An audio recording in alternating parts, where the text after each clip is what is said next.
Hello from Gardening at Dwensa in Ireland, and today I'm going to divide some bulbs. They're not bulbs that have anything in common with each other, they're just ones that need dividing. So on the left we have the dead horse arum, and on the right we have Hippeastrum papilio.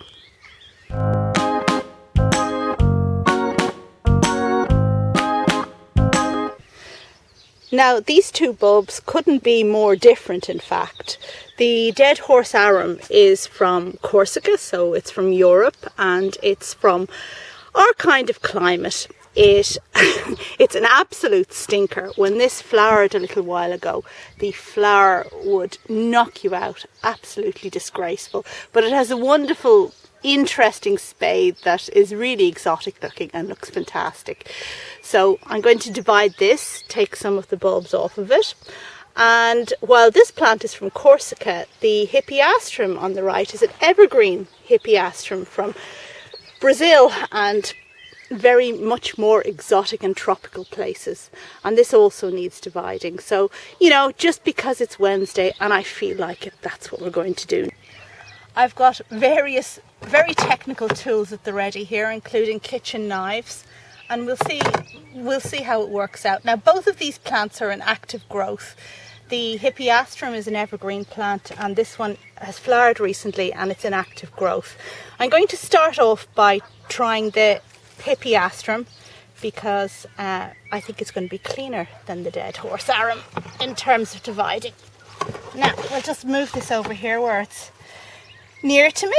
And why am I dividing now? It's because a friend of mine wants some bulbs, so it's a good time. But I think also these plants being in active growth is going to stand in good stead.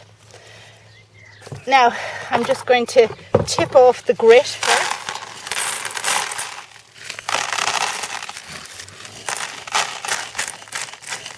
There we go. And I will try and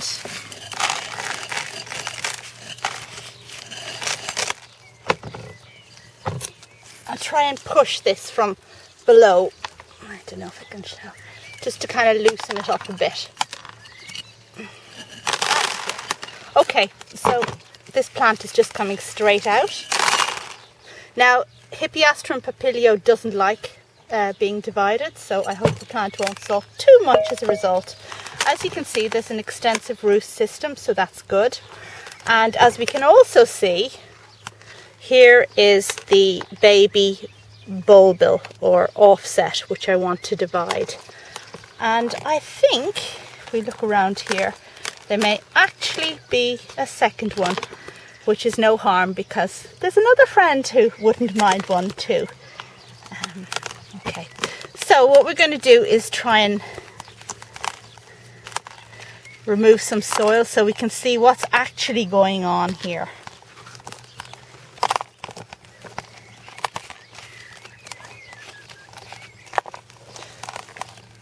Trying to disturb the roots as little as possible.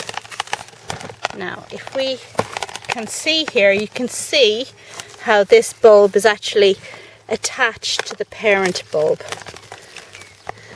So I'm just worrying the soil away here. And the problem is that the roots have actually circulated and are kind of encompassing the bulbil in an awkward way. And I don't want to tear them, so I need to be careful. Now, so I've spent a while removing as much soil and medium as I possibly can, and it's quite surprising really that this Hippeastrum papilio is actually an epiphyte, and yet I have it in this mix that is definitely, you know, it's not orchid mix, it's not bark. It is drained in terms of it has a lot of grit and sand in it. And the roots have done well. Look at these roots. They're really, really good. Lots of branching. But at this stage now, I'm at the point where I can see what's going on. And we have here the parent bulb and two offsets. And the really good news is that these offsets do not appear to be actually attached to the parent bulb.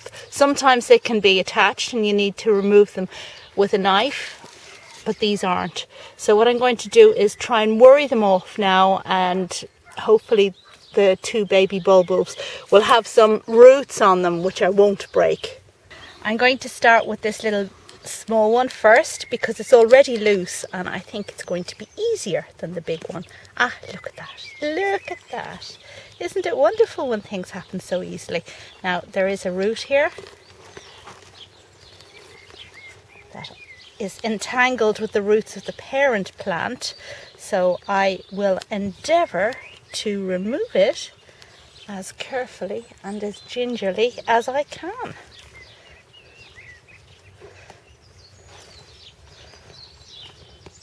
It's never easy, is it? Whereas I thought it was an easy ride not having to cut off these bulbs. The roots are very firmly ensconced and knotted. Right, okay. Right, so there's one bulb detached, and we'll just put that over here. And now I'm going to work on the slightly bigger one. So this goes to my friend. And again, we can see that it seems to not be attached, although I do feel some resistance there. I'm just a bit afraid to push down that it will tear, because what I have found when removing bulbs before, not from this particular plant, if you do push down, then you can actually tear a bit of the bulb, the parent or the baby off. That's why I have the knife to cut in that situation. Now, I have to actually see what's going on here, and perhaps it would be better if I were to remove a bit more medium. It could be just very tightly knotted roots that are holding that in place and making it seem that it's attached to the parent plant. Or it could be attached to the parent plant. Who can know? Oops.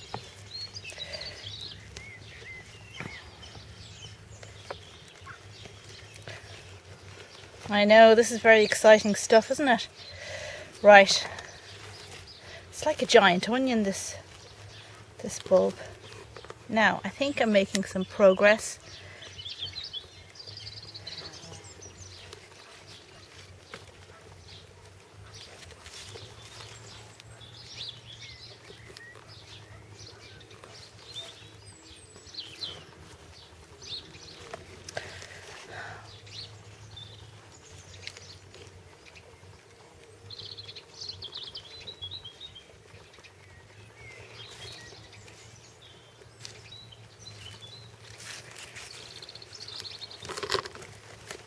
I can't quite figure out what is holding this in place.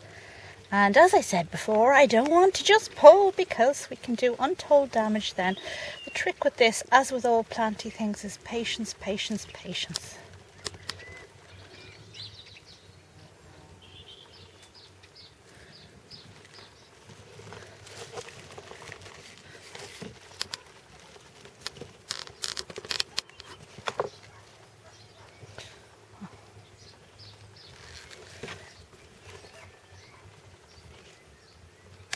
Ah, there we go. All right.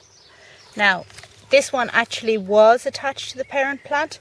You can see that's the point that it was attached at, and I've actually broken it, which it looks like a clean break. See where it was attached to the parent there? So I think that's good enough. And we have roots for that baby plant, so that's good. And we have plenty of intact roots on the parent plant. So the next step is to actually pot these up. What I may do is just move on to my other plant and leave the potting up for a minute. Now, and here we have the Corsican dead horse arum that is just going to lift straight out of this pot. Isn't that nice when that happens?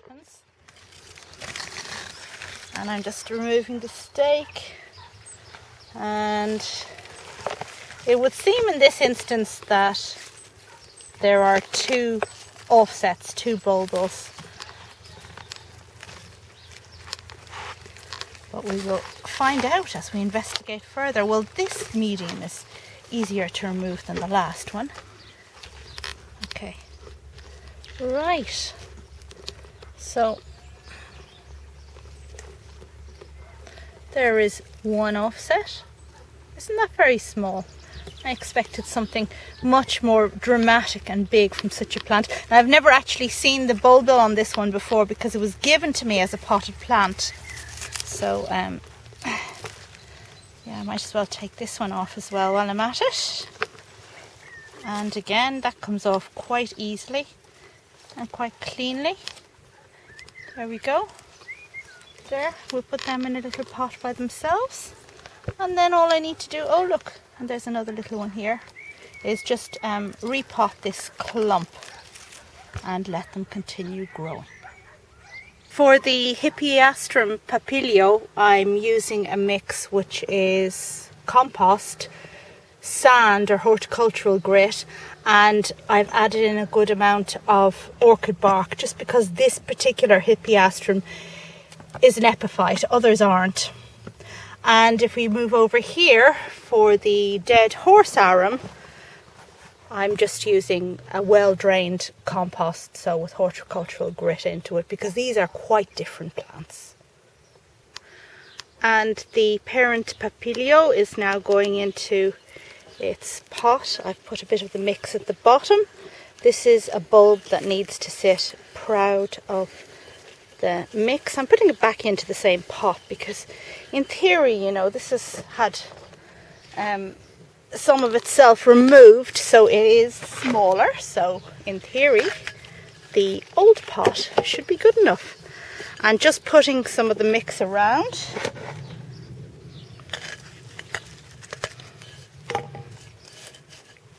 When doing this, of course, well, hands are always better, aren't they? Don't be afraid to get your hands dirty. Now, what I need to do is make sure that the leaves persist. So I'm going to actually stake these up.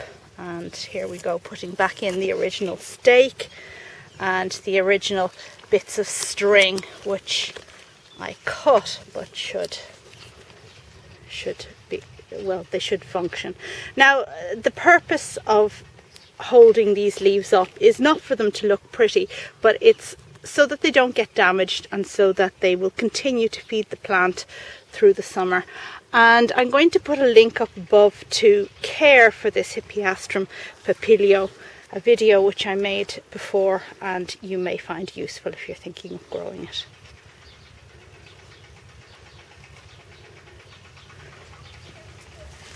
Okay, so that's the parent potted up, and we just put that over here. With the dead horse arum, what's happened is the root ball has kind of fallen off now. I don't know if that's anything to worry about, and we can see the corm exposed here.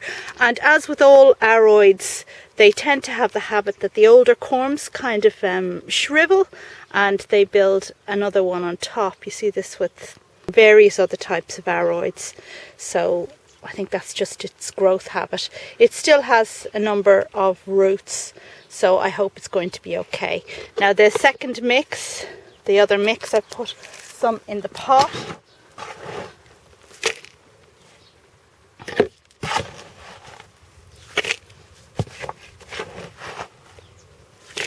I'll just put a bit in there. And I'm going to have to stake this plant up well because I want the top growth to continue to flourish and bring nourishment down into the bulb. So I don't want it to break off.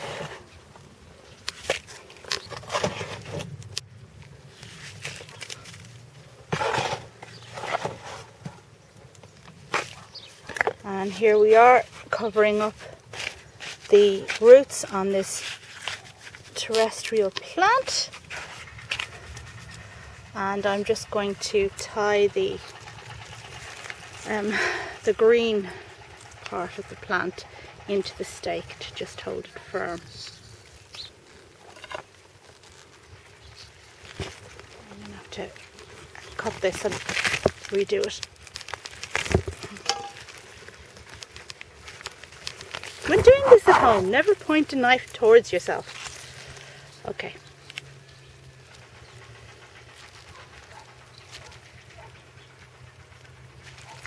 Okay, that should do it. I'm just firming it in properly.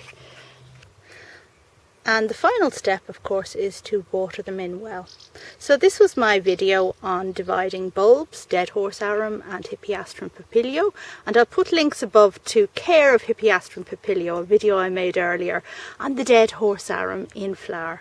Thanks very much for watching. Bye now.